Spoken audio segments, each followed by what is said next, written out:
mbaka bed kode chakruok nyaka giko nyinga Ochieng Emmanuel. Kawachako ni Kweth mar Azimio La Umoja koro wacho ni tend Kenya Kwanza osetiyo makare gachiel nyaka ne gidonje apisi kane giloso gi jofwambo Azimio gi miyo Kenya Kwanza kwana atamalo 30 kende kalure kod tich ma ok ni kare magisetimo ne jopiny. Watudore kanyo ogai mar Azimio La Umoja ne otwa kama.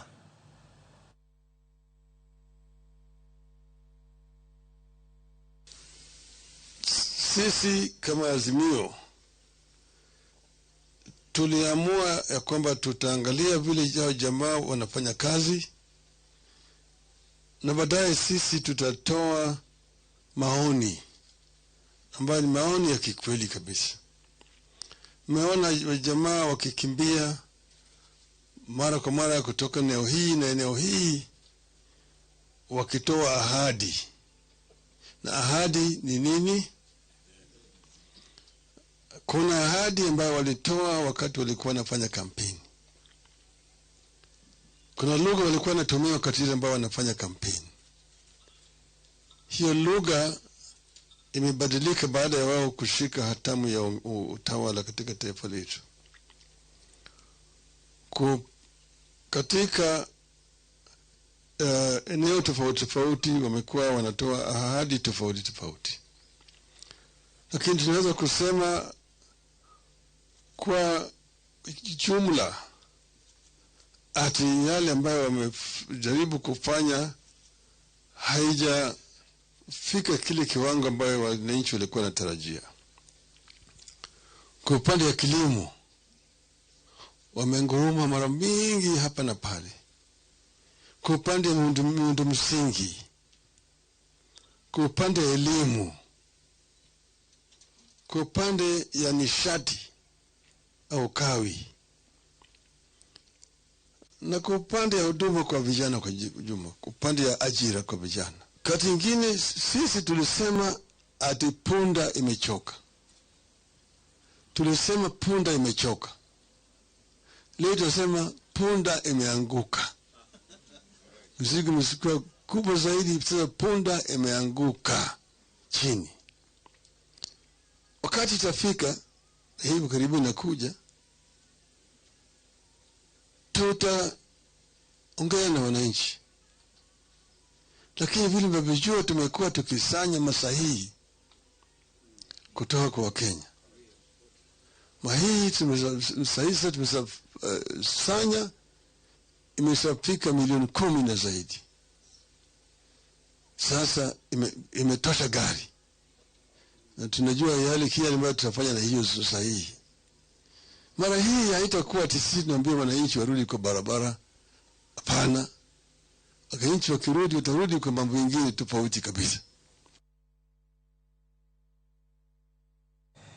Ya kwa Ramogi mano kanyo eno gai mar Azimio La Umoja One Kenya Alliance Raila Amolo Odinga kabende oloso kinde mane gichiwo twak margi ewi kaka telo ma Kenya Kwanza osetayo piny Kenya thuolo mar higa achiel kachiel watudore kanyo kod ripot marwa Eric Owenga bende nitiere gwenge mag Karen ne oyuoro kinde ma Kweth mar Azimio ne chiwo twak machal kamaendi. Eric Owenga, piny owacho ma Kenya Kwanza mikwana atamalo 30 iwacho ni gisebedo ka giloso tonge gima gitimo kendo injo kanyo ka ogai mar Azimio Raila Amolo Odinga wacho ni punda ne ochoka kata ne ool sani ogore piny. Imiwa ler ni to ang'o kendo motimore minyalo leronwa?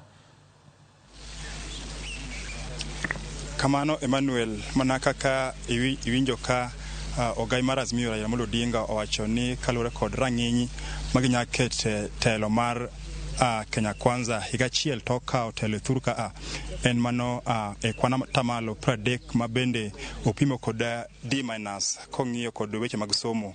To odiochieng' ma kawuono gima timore ka en ni kuku mar Azimio mochung' ne weche mag ochumi odiochieng' ma kawuono ne golo report margi e yo makende kaluwore kod kaka Kenya Kwanza osebedo ka dhach kendo ma en report mane isomo kod jokanyo ma kukuno ka otelni kod jakoma kukuno mane gavana machon ma Laikipia Ndiritu Murithi ma giwuoyi kilinje mang'eny kumoting'o weche mag thieth, weche mag loch gwenge, weche mag arita kwe, weche kaka piny owacho mar Kenya Kwanza ka gitemo kolo moko kuom gigo mosebedo ka timore thuru ka ahinya kinde mayande ineno ka ng'anyo dhi nyime ka giwacho ni kalure kod kaka telo mar jatend piny William Ruto osebedo ka nyiso ni tiyo kod agoko kipimo kod kaka telo ma Jubilee mokalo ne chalo gi e kinde masani, ka giwacho ni gineno ni Kenya bro chimo kumarach ahinya to kuma tingo weche mag rocho ratiro mag oganda,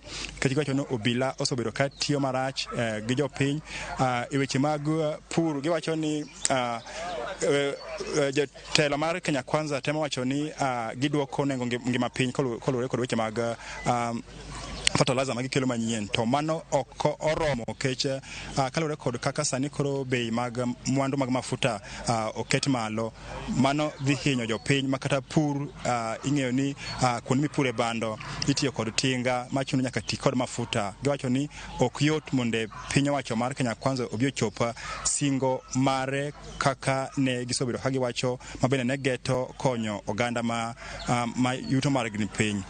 Koro en report ma ne gisomo keche odiochieng' manyoro nyogi singo nan gibiro wuoyo malach ahinya kendo okole e kinde jopur mana kana koni chande ka giwacho ni giso miyo piny wacho ma Kenya Kwanza kinde moromo, kendo Odinga wacho ni gibo neno ni gitiyo kod teko margi maneno ni to piny wacho mar Kenya Kwanza ok ohinyo jopiny.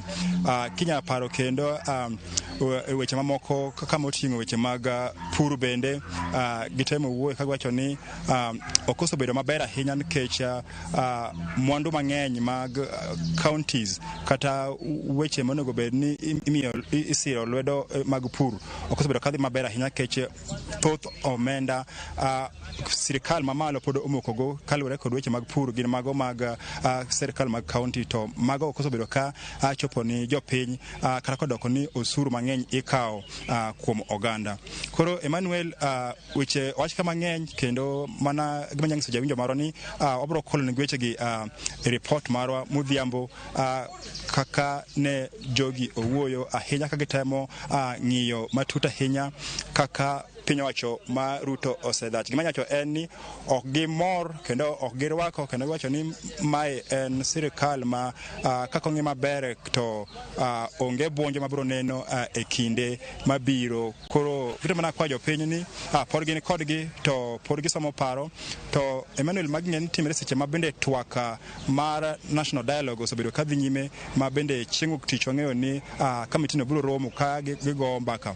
Odiochieng' ma kawuono hie nwabiro kwa paro ni samoro Kweth mar Azimio biro chiwo chung' margi e wach mar twakni. Kata kamano wayudo ka gitemo panjo ne wach ma kamano, ma bende nyiso ni koro chieng' wuok tich wabong'eyo ni weche machalo. To gima wang'eyo ni en ni twak madhi nyime ni ne geto duoko nengo ngima piny monde jopiny one kaka nya yudo fuong'ruok.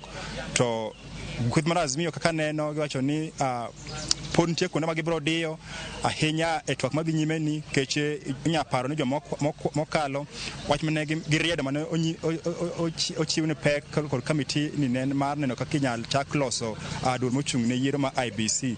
To wach mar nengo ngima masani koro chal kama dhi hinyo jopiny ni bende en wach ma giwacho ni gibiro neno ni to gituomo iye ahinya ka twak bro dhi nyime kochakre wuok tich. Emmanuel. Erokamano Eric Owenga kuom miyo ler mar gigo ma otimore kanyo. Kaka isewacho no, jowinjo wabiro mana rito yudo report e gigo motimore kanyo koromo awecho manyien ma odhiambo. Nyakwaro Mgajwang' mano kanyo lipota marwa Eric Owenga, kendo miyo ler kaluwore kod twak mabende ochiw kod Kweth mar Azimio La Umoja One Kenya Alliance. Giwacho ni tend Kenya Kwanza ok osetiyo makare higa achiel nyaka ne gidonji e PC giloso gi jofwambo.